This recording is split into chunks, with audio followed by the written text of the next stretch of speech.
Good morning, Mr. Bio. You speak English, right? Yes. Okay. Shh. All right, Mr. Bio, you're charged initially as of, it looks like November 7th, you picked up an assault of a family member. I see now that you've picked up a new case. As of November 30th, you've picked up a violation of a bond condition or protective order. I don't know which it is. All I know is that you picked up a violation case. You're facing now another year in jail and or a $4,000 fine. I haven't done probable cause, so we're going to do that. You have the right to remain silent. Anything you say can or will be used against you. You have the right to have an attorney present if you cannot afford one. Sir. Officers were dispatched to a residence in Harris County, Texas in response to a disturbance. The complainant stated that he was locked out of his residence by his ex-wife's new boyfriend. Complainant went to the residence because his ex-wife had called them and stated that she was going to work. When the complainant asked who would be watching their children, the ex-wife said a friend. Complainant then heard defendant's voice in the background and went over to the apartment. Complaining witness is the same complainant. You said he heard whose voice? The complainant heard the defendant's voice in the background. I think that the complainant believed that the defendant would be watching his and his ex-wife's children, and that's why he went over to the apartment. Complainant is the same complainant from a pending AFM, and the apartment address where the defendant was staying is listed on a signed order of protection. How bad of an assault were we talking in the original case? What happened is I think it was punching in the face with a closed fist. once, twice, thrice? 2 to 3 times, it looks like, Judge. Okay. And I can give some excellent background on that I think they're also still working through. On the assault case, we issued a protective order, I would imagine. Yes, and I've got a copy of that, Judge, if you need And to see. did we order him not to have contact with this person? Yes, but that's not the basis of the new charge. And so if we delve into the state's filed information, which is also the basis of the allegation he violated, well, imagine you're hearing both kind of in conjunction, the new charge PC, but also considering the questions of bail with respect to the first charge as well. Of course. What's been alleged in the new information is that Mr. Bio went to the residence of the CW, Mr. McWilliams. As of the date when we first appeared in court, the representation was made by both Mr. McWilliams, and then today the representation was made by the ex-wife of Mr. McWilliams, who is the dating partner of Mr. Bio. So he is dating this gentleman's ex-wife. But she has confirmed to both of us that McWilliams has moved out of that residence as of the date of the first alleged assault. And McWilliams has told them that. They have been unable to reach McWilliams as of recently. But in the RIP call information, McWilliams confirms, I moved out that day and do not live at the address that's at issue in this VPO case. If you look at the filed information in that VPO case, it's a necessary ingredient of that allegation that McWilliams lived at that address. It specifically says it in the last line. You're saying in the protective order? Yes, Jim. Oh, no, not the protective order. In the violation of protective order case, if you look at the state's filed information in that case, you will see the last line is, to wit, he was at the complainant's residence, but Mr. McWilliams doesn't actually live there. He moved out. Actually, was not on the lease. You're still not supposed to have contact with this person. Well, he's not. He didn't have contact with him. What happens is he's at a place that is not McWilliams' address, and then McWilliams, angry that he's there, still wanting to control his ex-wife, comes over there and busts the windows. And so that is What's the window of his ex-wife's house where Mr. Bio. What's the ex-wife's name? Shannon. Okay, so And we both spoke to Shannon a few minutes ago. and Shannon has how many kids with Mr. Bio? Or do they have kids or no? So whose kids are they? McWilliams? Williams and Shannon's children. Okay. I think there's 2. And so what's alleged in the newly filed charging document is that Mr. Bio went to the residence of McWilliams, which there's no PC to believe in. He did not go to the residence of McWilliams. He went to Shannon's residence. McWilliams does not live there, stopped living there, and the state can't meet the information. And so there's no PC on my argument, Judge, is that there's no PC that the state or the officer. So in our case, in the assault case, the protective order says that he's not supposed to go to this Spring Cypress, the apartment in Spring Cypress, right? Well, contemplating that that's McWilliams' address. Is that his address? Yes or no? That is no longer his address, Judge. Okay. When that was filed, I imagine that was the original apartment, but on the Because a lot of day, times they never update it. They just put the original apartment where it happened at, and they always assume that it's this, just. so that's no longer the address. Mr. McWilliams moved out of that address on the day of the incident, and he told me he moved out. I believe that Shannon is the only name on the lease. For the violation case, where is he alleged to have gone to? He went to the address that's listed in the original MOA. So he went to the Spring. Spring Cypress. Right. That's right. Okay. And But what he's saying is that this person no longer lives there. well, that's what McWilliams told the state. And that's what Shannon has told both the state and myself. And that is what our full understanding is. Now, I know that address is listed in the protective order, but what's contemplated by the protective order is don't go to a place where McWilliams lives. And McWilliams is not living at the Spring Cypress. The problem is that we also have this address there because he could always go back. Well, He may not live there.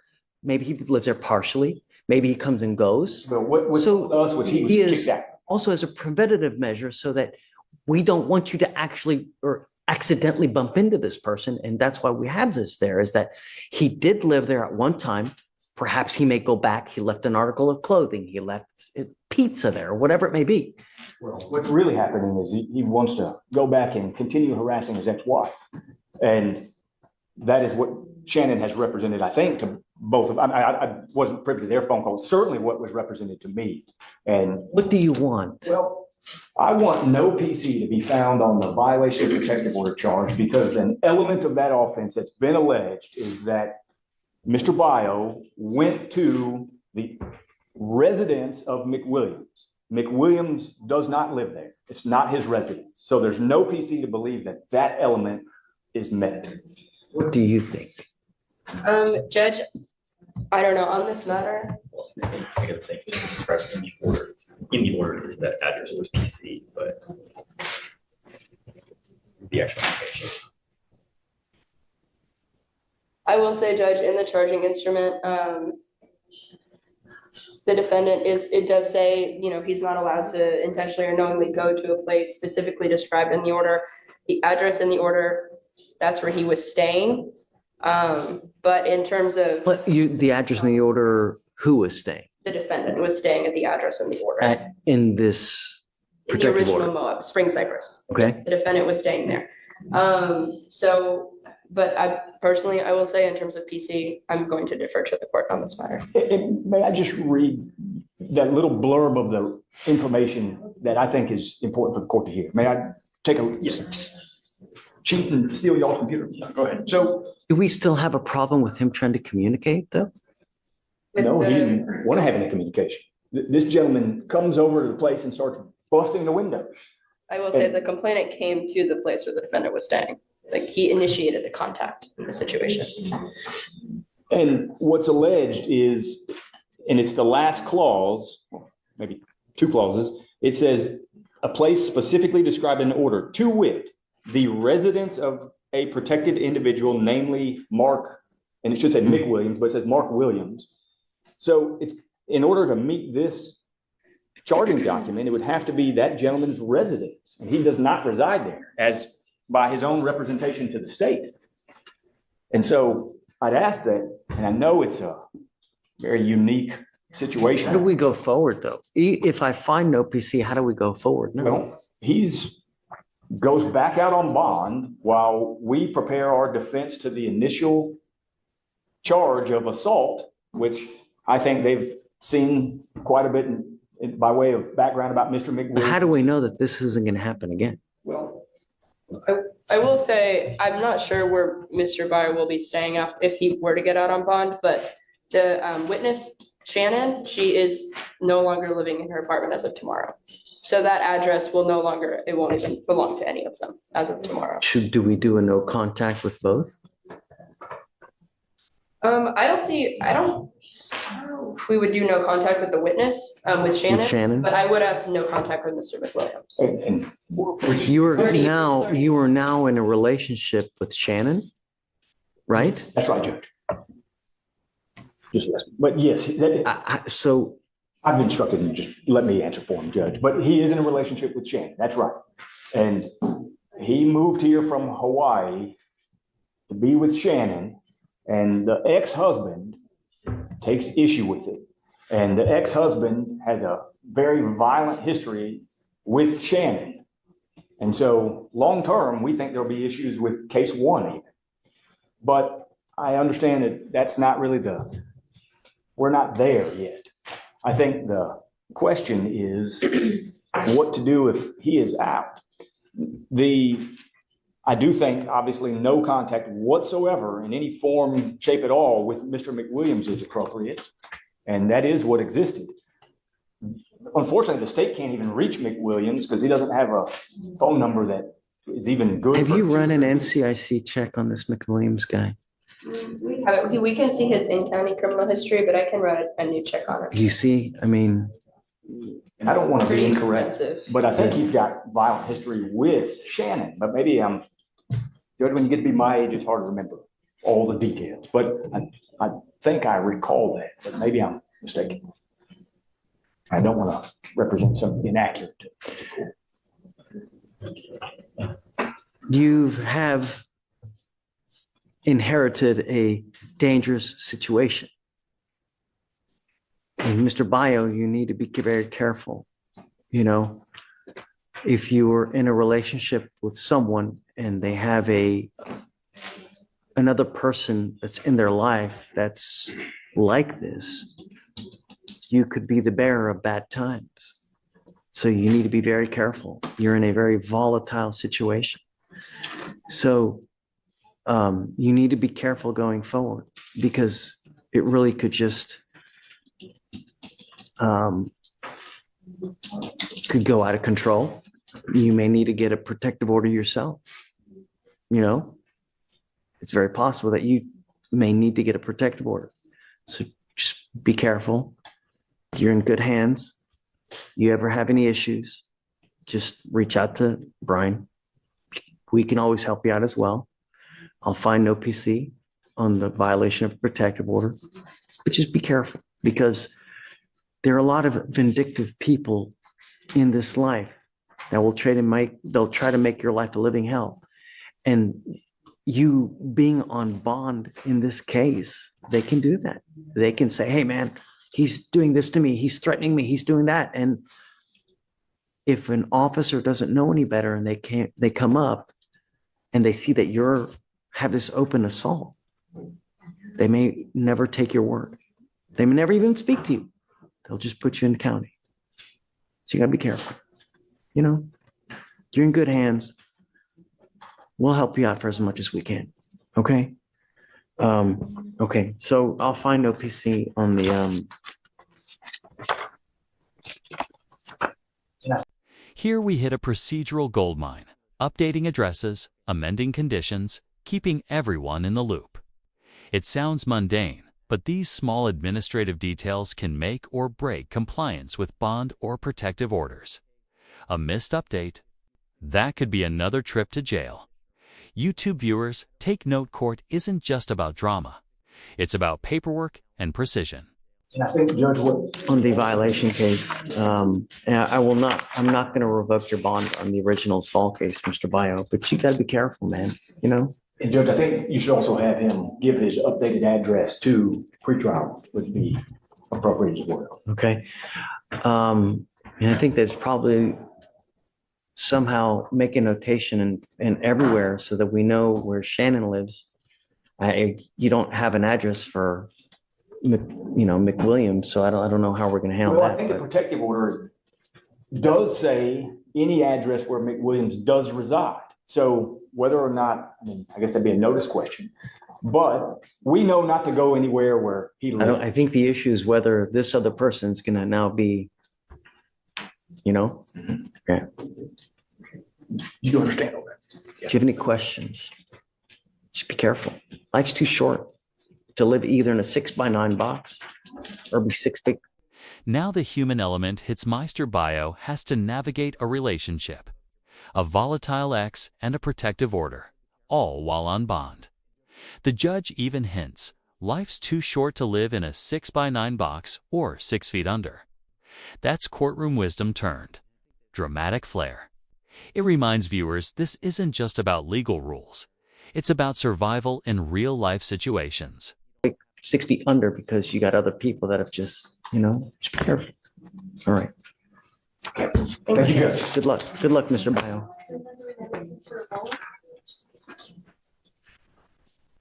When does it expire? Probably. Do you want me to amend this if this is where he's going to go live? Well, I think he's moving out tomorrow. Well, she's moving out tomorrow. Yes, Judge, she's being evicted. I know, but Well, yes. Smoke Sure. tells If him that he he goes there goes tonight. to this place. You're telling me that he lives there, right? Well, I'm telling you that McWilliams doesn't live there. And, No, but you're also telling me that he lives there. I mean, well, he should have the right to be there, yes. And where's he going to? No. well, let me find out. I'll give you the correct address. And then, then I'm going to take this off if he's going to go back here. Yes.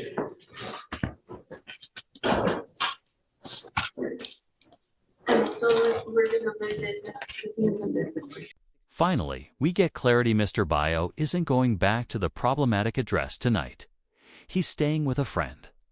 This is key because the judge is using every tool available to prevent future conflicts while ensuring the law is respected.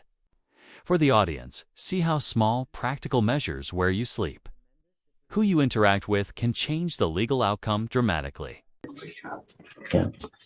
So beware that if I'm amending this, like if he tells me he's going to go back to the Spring Cypress, you guys need to amend it too. Okay. I think his conditions are with the state actually for that. But I don't want the same thing to happen like what happened. Yes, I double checked into it. And then I went ahead and did continued supervision on the PR bond that we supervised for the PDR you got. And then I deactivated the DPO.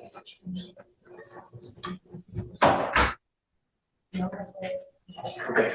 Judge, he's gonna stay with a friend tonight and not go back to that address. And so we can leave that address. He's not going there tonight.